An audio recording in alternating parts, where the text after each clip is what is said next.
Right, so today we are doing एक पादा राज कपोट आसना यानी कि one leg king pigeon pose. सिर्फ और सिर्फ पोस्चर का अभ्यास रहेगा आज हमारा कि आप पोस्चर को कंप्लीट कैसे कर सकते हैं। अगर आपकी बेसिक रिक्वायरमेंट कंप्लीट्स हैं, अगर आपका सिटिंग पोजीशन और बेसिक बैक बेंडिंग अगर आपकी अच्छी है, तो आप किस तरह से अपने राज कपोट आसना को कुछ टेक्निक्स और मेथड्स के साथ पूरा कर सकते हैं। आज की क्लास में टोटल 4 ड्रिल्स हैं, 4 टॉपिक्स हैं जो आपकी लोअर सिटिंग और अपर सिटिंग को कंप्लीट करने में हेल्प करता है, जिससे आप अपने पूरे एक पादा राज कपोट आसना को अच्छे से सीख सकते हैं। तो सबसे पहले शुरू करते हैं टेक्निक नंबर 1, जिसमें हम लोग अपनी स्पाइन स्ट्रेच करना सीखेंगे, अपनी कमर को सीधा करना सीखेंगे। उसके लिए हमें लगेगी एक चेयर के साथ हम करेंगे। बैठने का तरीका ऑलरेडी आप सभी को मालूम है।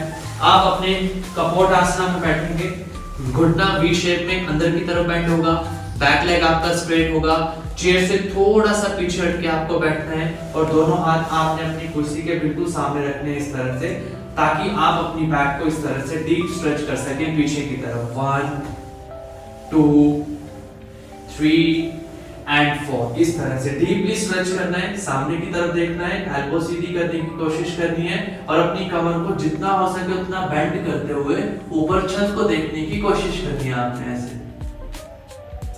अगर किसी भी मेंबर को बैठने में प्रॉब्लम आ रही है, हिप ओपनिंग अच्छे से नहीं कर पा रहे हैं, जॉइंट्स ओपनिंग ना होने के कारण आपकी कमर इतना ज्यादा पीछे या बेंड नहीं हो पा रहा है, या घुटना बेंड हो जा रहा है आपका, या स्पाइन ट्विस्ट हो जा रही है आपकी, तो उस सिचुएशन में आपको अपने ब्लॉक के ऊपर बैठकर करना है। I repeat again one more time कि अगर कोई भी मेंबर बैठने में अनकंफर्टेबल फील करता है तो उसको ब्लॉक के साथ करना है। कैसे करना है? आप इस तरह से अपने हिप्स के नीचे ब्लॉक रखेंगे ताकि आपका बैक लेग स्ट्रेट हो सके, ताकि आप अपनी कमर को अच्छे से सीधा कर सकें। चेयर की सपोर्ट के साथ आप भी इस टेक्निक को कर सकें ऐसे। 1 2 3 एंड 4। ऑलराइट, तो ये टेक्निक उन मेंबर्स के लिए है जो अपने कपोट आसना में बैठ नहीं पाएंगे। और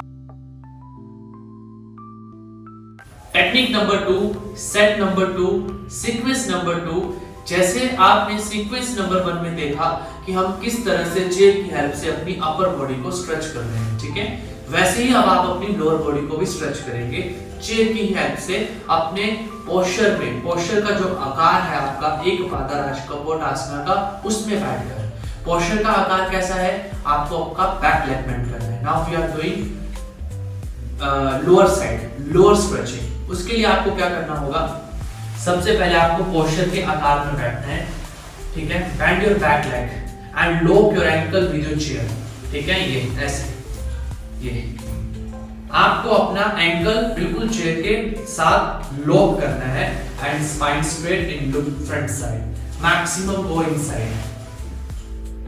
मैक्सिमम गो इनसाइड का मतलब अपने घुटने को अपनी कुर्सी के अंदर ले जाओ और अपनी कुर्सी की टांग, आपकी चेयर की लेग है ना, ये इसके साथ इसको लॉक कर लो ताकि ये बाहर की तरफ ना आए।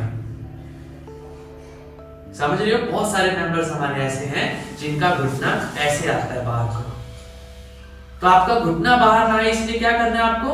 अपनी घुटने को चेयर की लेग के साथ अंदर और आपके पैर के पंजे को साथ चेयर के साथ ऐसे lock. Give me thumbs up, समझ आया तो? ऐसे लॉक कर लेना है। कर लिया लॉक, कमर सीधी करो। Option number 1 yoga wheel. अगर व्हील है किसी के पास तो अपने सामने व्हील रखो और 1 और 2 3 एंड 4। अगर आपके पास व्हील नहीं है then use your blocks. 1 block and second block near your knee. 1 2 and 3। Simple.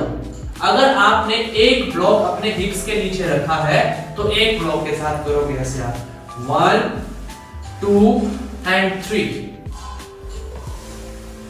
बहुत इजी है, थोड़ा सा कष्ट जरूर होगा, वो जरूरी भी है, लेकिन टेक्निक सबसे इजी है। ये आपके घुटने के लिए भी, आपके पैर के लिए भी, आपकी स्पाइन के लिए भी, इससे बढ़िया और कुछ भी नहीं है। ये तो करना ही पड़ेगा अब आपको, ठीक है। Now we are start shoulder rotation for Ekapada Rajakapota asana, जिसको हम नाम देंगे सेट नंबर 3। तीसरे स्टेप में ये आएगा। इसके लिए आपको क्या करना है, आपके पास एक बेल्ट होना चाहिए। बेल्ट अगर आपके पास ना हो तो दुपट्टा भी यूज कर सकते हो आप, टॉवल भी यूज कर सकते हो आप, कोई प्रॉब्लम नहीं है। आपका जो बैक लेग है, पीछे वाला जो टांग है आपका, उसका आपने पाँव का पंजा या जिसको आप कहते हैं टो, बिग टो, उसको लॉक कर लेना है। बैठना बिल्कुल वैसे ही है जैसे आप अपने सेट नंबर 1 में बैठे थे, इस तरह से। आपने सेट नंबर 1 किया था हमारे साथ, ये वाला, उसी में बैठना है। लेकिन अब आपको नी बेंड कर देना है। अपनी बेल्ट के साथ आपको maximum close and rotate your shoulder, ऐसे शोल्डर रोटेट करना है आपको, ठीक है। करना क्या है आपको, यहाँ पे यहाँ से देखो, लॉक योर बेल्ट टाइटली। आपने अपनी बेल्ट को टाइट लॉक करना है, चेयर की सपोर्ट के साथ बैक को पुश करना है। 1 2 3 4 and 5। Same leg same hand, same leg same hand के साथ ऐसे, ठीक है। फिर से देखो, 1 2 3 एंड 4, इस तरह से same leg and same hand के साथ। नंबर 4 फाइनल एकपादा राजकपोट आसना को अब हम अपनी वॉल सपोर्ट और अपनी बेल्ट की हेल्प से फिनिश करेंगे, ठीक है।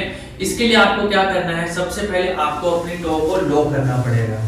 टो को लॉक करने के बाद आप अपने पोस्चर की बेस में जाएंगे, यानी कि आप अपने नी पार्ट को, नी कैप यानी कि घुटना जो है आपका, उसको आपने दीवार के साथ लॉक करना है ताकि वो स्लिप ना करे। ये ऐसे, ये अच्छे से लॉक करना है उसको, ठीक है। टो को रिलैक्स देना है थोड़ी देर के लिए और अपने पोस्चर में जाकर पीछे की तरफ हटना है ऐसे। जितना आप पीछे हटेंगे और टाइट करना है अपने लॉकिंग को, लॉकिंग यानी कि घुटने को टाइट कर लेना है ऐसे, ठीक है। बेल्ट की हेल्प से सबसे पहले आप अपना एक हाथ उठाओगे, ठीक है। ये जो आपने बेल्ट यूज किया है, इसकी हेल्प से पहले आप अपना एक हाथ उठाओगे ऐसे। अगर आपको कंफर्टेबल लगता है तो फिर धीरे धीरे करते हुए आप अपने दूसरे हाथ को भी ऐसे पीछे ले जाए, ठीक है। And just only stay and hold. अगर आप कंफर्टेबल हैं तो अपने पैर को पकड़ सकते हो। पाँव पकड़ में नहीं आ रहा है तो बेल्ट के साथ जितना कर सकते हो उतना करने की कोशिश करोगे आप यहाँ पे, और फिर धीरे से वापस आ जाएंगे, ठीक है। तो ये है आपका फाइनल पोज, जिसमें आप अपने एकपादा राजकपोट आसना को बहुत ही बेसिक एंड सिंपल 4 स्टेप में सीख सकते हैं। चलिए।